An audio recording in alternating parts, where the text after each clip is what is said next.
तो स्टूडेंट्स, आज मैं आपको दोबारा से अकाउंटिंग के बारे में बताने जा रहा हूँ। अकाउंटिंग क्या होता है और इसके फंक्शंस क्या हैं।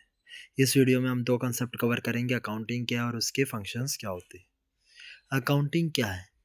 Accounting is an art. Accounting क्या होती है? एक आर्ट है किसकी? रिकॉर्डिंग की, जिसमें हम क्लासिफाई करते हैं और क्या करते हैं? समराइज करते हैं क्लास किसको? मॉनेटरी ट्रांजेक्शन, मतलब मनी की ट्रांजेक्शन को रिकॉर्ड करते हैं इन दी किस मैनर में? सिग्निफिकेंट, मतलब एफिशिएंट मैनर में इसको रिकॉर्ड करना है और इंटरप्रेट द रिजल्ट, और अपने रिजल्ट कम्युनिकेट करके दूसरों को बताने हैं।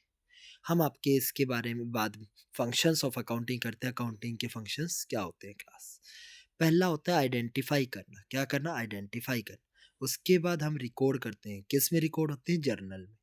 मैं अब आपको आगे जर्नल बताऊंगा क्या होता है, पर अभी ये समझ लीजिए अकाउंटिंग में पहले क्या होता है? जर्नल में रिकॉर्ड करते हैं।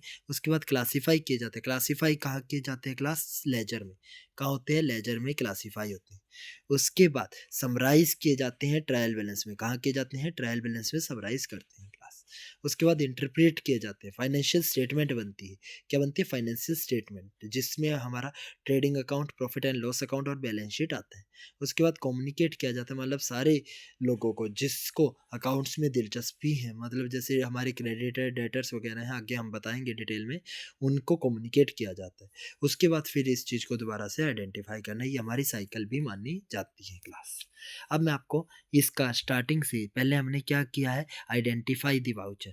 पहले हमारा आइडेंटिफाई करना, मतलब बिजनेस ट्रांजेक्शन्स को आइडेंटिफाई करना है, किस किस सोर्स से लिए गए हैं, इज द फर्स्ट स्टेप।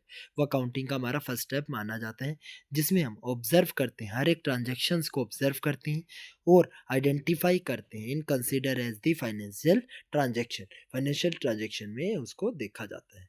उसके बाद आता है रिकॉर्डिंग।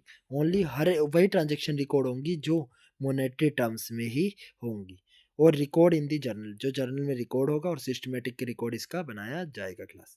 आगे हम इसके बारे में आगे भी पढ़ेंगे। समराइजिंग क्या होता है, इंटरप्रेटिंग क्या होता है, एक बार यहाँ तक समझ लीजिए। क्लासिफाइंग, समराइजिंग और इंटरप्रेटिंग मैं आपको अगली क्लास में शेयर करूँगा।